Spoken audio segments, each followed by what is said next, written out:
पार्वती जी प्रभु से कहते हैं कि प्रभु आप मुझे भगवान की मंगलमयी कथा सुनाइए। तो यहाँ भगवान शंकर भगवान राम की सुंदर मंगलमयी कथाओं को श्रवण करा रहे हैं। राम जन्म के हेतु अनेका, परम विचित्र एक ते एका। राम जन्म के हेतु अनेका, परम विचित्र एक ते एका। राम जन्म के हेतु अनेका, परम विचित्र एक तेका। राम जन्म के हेतु अनेका, परम विचित्र एक तेका। जब जब होई धर्म के हानि, बाढ़ई असुर अधम अभिमानी। जब जब होए धर्म के हानि, बाढ़हि असुर अधम अभिमानी। तब तब प्रभु धरि विविध शरीरा, हरहि कृपा निधि सज्जन पीरा। तब तब प्रभु धरि विविध शरीरा, हरहि कृपा निधि सज्जन पीरा। बंधुओं, भगवान राम कौन है और वो धरती पर क्यों प्रकट होते हैं? राम जन्म के हेतु अनेका। रामचरितमानस में तुलसीदास बाबा ने राम जन्म के बहुत सारी प्रसंगों को कहा है। और वैसे भी जब इस धरती पर पाप बढ़ता है, जब धरती पर पाप बढ़ता है, तब वह धरती रसातल की ओर चली जाती है। विप्रधेनु सुर संत हित लीन मनुज अवतार। भगवान असुरों के लिए धरती पर नहीं आते, सज्जनों को तारने के लिए आते हैं।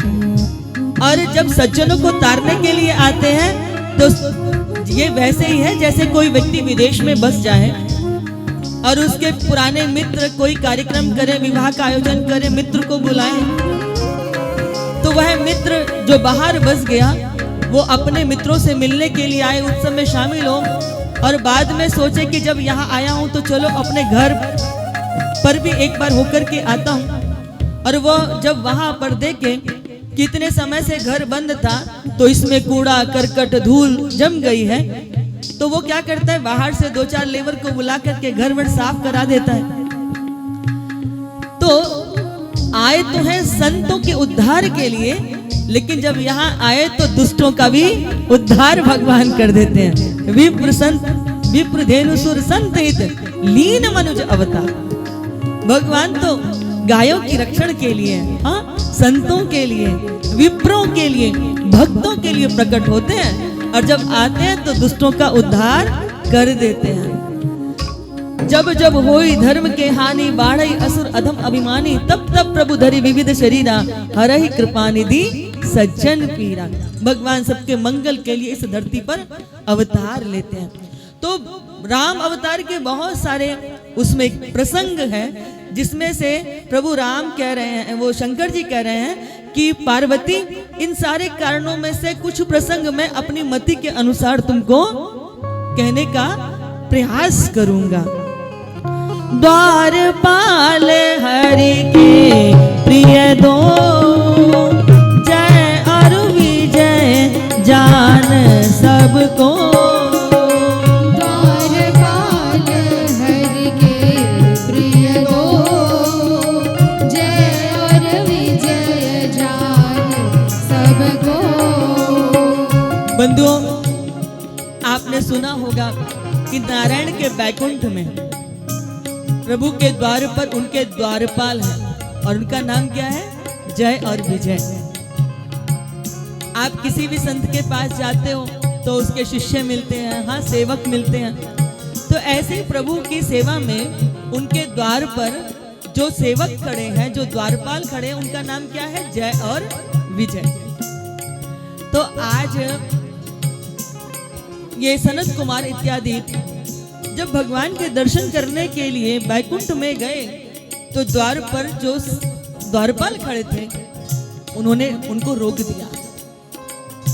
और रोका क्यों? कभी कभी ना आपके सूक्ष्म अहंकार को ठेस लग जाती है। कभी कभी सेवक जो होते हैं ना साथ में गुरुजी के, जो गुरुजी को पहले से जानता हो या जिनके साथ में बहुत आपकी एक होता है ना भावातिरेक संबंध जिसके साथ जुड़े हुए होते हैं, कभी कभी वो भी अपने आप को किसी से कम नहीं समझते। तो वो बिना पूछे जब सीधे जाने लगते हैं तो जो सेवक होते हैं ना उनको लगता है कि बहुत अपने आप को समझते हैं, मतलब पूछने की भी जरूरत नहीं है। तो सूक्ष्म अहंकार को चोट लग जाती है। सेवक क्या चाहता है कि तनिक पूछ लो, और जो वो लोग होते हैं वो सोचते हैं कि नहीं, हमें पूछने की क्या जरूरत है, और वो भी हम इनसे पूछेंगे। तो सनत कुमारों ने क्या किया कि बिना पूछे वो सीधे जाने लगे। अब जयपाल, जय और विजय ने उनको रोक दिया। बोले महाराज कहाँ जा रहे हो बिना बताए? अब इनको भी बड़ा सूक्ष्म अहंकार को चोट लग गई।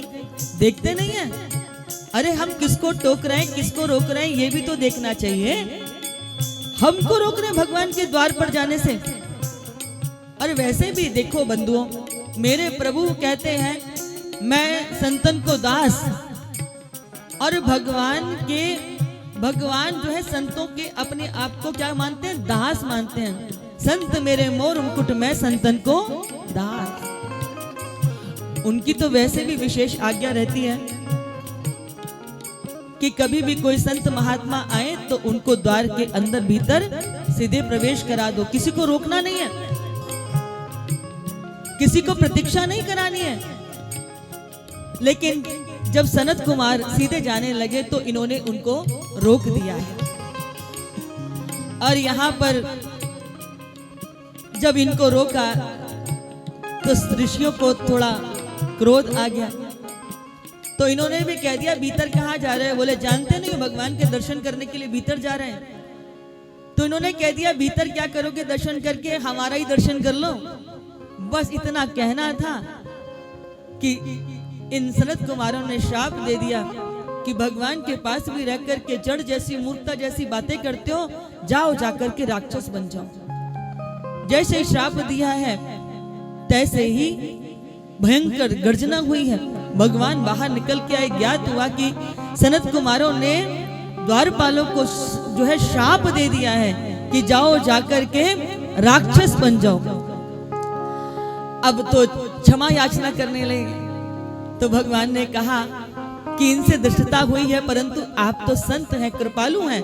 मैं ये भी जानता हूँ कि संत कभी श्राप नहीं देते, उसमें भी कुछ ना कुछ मंगल ही होता है। संत मुख से अब शब्द भी कह दे तभी भी उसमें करुणा ही होती है। इसलिए पर आप इनको क्षमा कर दीजिए। द्वारपाल दोनों चरणों में गिर गए। तब उन सनत कुमारों ने कहा कि यदि आप भगवान से बैर भाव कर लेंगे, यानी कि उनसे शत्रुता का भाव रखेंगे, तो आप 3 बार के जन्म में आप मुक्त हो जाएंगे, नहीं तो आपको 7 बार जन्म लेना पड़ेगा। जय और विजय बोले कि 7 बार के चक्कर में कौन पड़ेगा, हम तो भगवान से शत्रुता के भाव से ही बैर भाव ही रख लेंगे, परंतु हमें जल्दी से मुक्ति चाहिए। तो ये ही द्वारपाल जय और विजय सतयुग में हिरण्याक्ष और हिरण्यकश्यप बनकर प्रकट होते हैं। तब भगवान इनका 12 और नरसिंह बनकर के उद्धार करते हैं। वही जय और विजय त्रेता में रावण और कुंभकर्ण बनकर के आए हैं, तब मेरे प्रभु राम बनकर के इनका उद्धार करते हैं। और ये ही जय और विजय सतयुग द्वापर त्रेता द्वापर में जब ये दंत वक्र और शिशुपाल बनकर के आते हैं, तब भगवान राम बनकर के इनका उद्धार करते हैं। ये 3 बार आते हैं, पर भगवान अपने सेवकों का उद्धार करने के लिए 4 बार अवतार लेते हैं। कौन कौन से? एक बार उन्होंने 12 अवतार लिया, फिर नरसिंह अवतार लिया, फिर राम अवतार लिया, फिर कृष्ण अवतार लिया। आप देखो जरा भगवान की करुणा। तो जय और विजय के कारण भी भगवान त्रेता युग में राम बन करके अवतार